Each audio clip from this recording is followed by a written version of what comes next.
podcast 58 sur 365. Qui suis-je? Mes études à Rennes.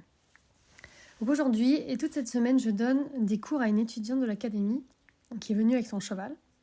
Chaque jour, on va travailler avec son magnifique cheval espagnol, chaque matin. Son cheval vient de l'élevage Delgado, que tu connais, je pense, avec Frédéric Pignon, Magali Delgado. Il est magnifique. Mais avant d'y aller, je continue à écrire mon histoire. Donc, je rentre chez moi avec le papier du magazine là, que le monsieur, l'ancien propriétaire de B m'avait donné pour le photocopier. Et à ce moment-là, ma mère venait d'acheter un bébé chien Terre-Neuve, sa race préférée. Et il a mangé le papier. Donc c'est dingue, toute ma jeunesse, j'avais voulu dire ça pour une copie d'école. Maîtresse, mon chien a mangé mes devoirs, un truc comme ça. Et j'avais jamais pu, vu que c'était jamais arrivé. Et là, j'étais trop gênée. Son cheval était bai alors qu'il rêvait d'avoir un pis. Et sa page de magazine à laquelle il tenait tant avait été mangée par le chien de ma mère. Bon, je viens donc en vent chercher B. Il est monté plutôt facilement. Et hop, direction chez ma sœur pour le mettre dans son pré. J'étais aux anges. Et tout l'été, j'ai bossé avec mes heures sup. Et dès que j'avais un moment, j'allais voir B.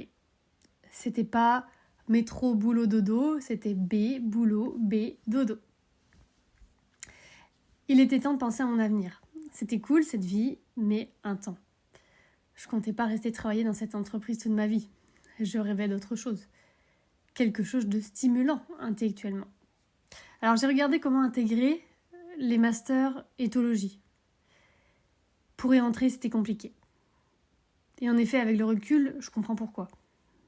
Dans le master comportement animal et humain, par exemple, celui que j'ai fini par faire, il y avait beaucoup, énormément et trop à mon goût, d'écologie par exemple. Pour y entrer, peu importe lequel, j'avais regardé aussi à Strasbourg et à d'autres endroits, il fallait une licence de biologie. Et moi, qu'est-ce que j'avais? Une licence, mais de sport. Il fallait donc recommencer. Et j'ai pu entrer en L2, donc licence 2, directement. Bon, go, passer une deuxième licence, quoi. Après tout, je voyais pas du tout quoi faire d'autre. J'entre donc en licence 2 de biologie. C'était intéressant. Mais il y avait beaucoup de cours. Beaucoup plus qu'en sport et beaucoup plus qu'en master physiologie et neurosciences. J'ai eu l'impression de retourner au lycée.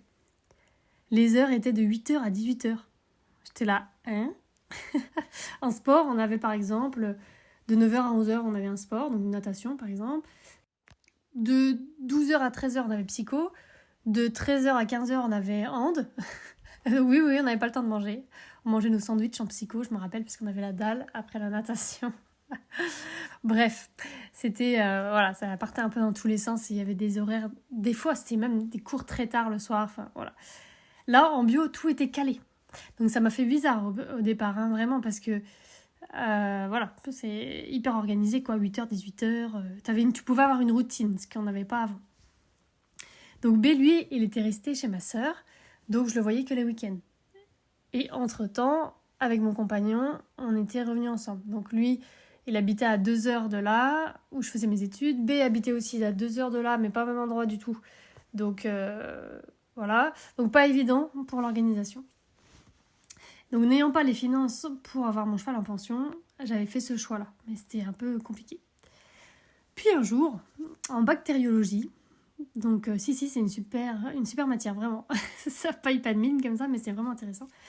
On faisait un travail de groupe à 3. Donc moi, je connaissais encore personne. Et donc, j'étais allée un peu au feeling demander à des personnes pour faire un groupe. Et à la fin du cours, la fille du groupe, elle me dit « Bon, moi, je dois y aller, j'ai mon cheval qui doit arriver. » Alors forcément, je lui pose des questions, même si elle était pressée. Et elle me dit « C'est un endroit spécial pour les personnes ayant des chevaux. T'as un appart, un box et un pré pour ton cheval. Et tout est compris. » Et là, moi, j'ai fait « donne-moi le nom. » Et puis elle me dit « Ouais, je suis pas sûre qu'il reste des places et tout. » Je dis « Donne-moi le nom quand même. » Donc elle me donne le nom, je vais voir, je demande donc les tarifs, etc. Et en fait, c'était vraiment hyper abordable. au niveau du tarif, appart plus prêt. Voilà. Donc il y avait un box, mais c'était de la location, quoi. Tu mettais pas forcément ton cheval dedans, donc moi je mettais pas. Et j'ai été voir, et évidemment, coup de bol, il restait une place. Et donc pas tout de suite, parce que l'appartement était en rénovation. Mais un mois plus tard, je pouvais y aller, quoi. Donc rapidement, B est venu me rejoindre à Rennes. Et là, tout a vraiment pu commencer. À demain!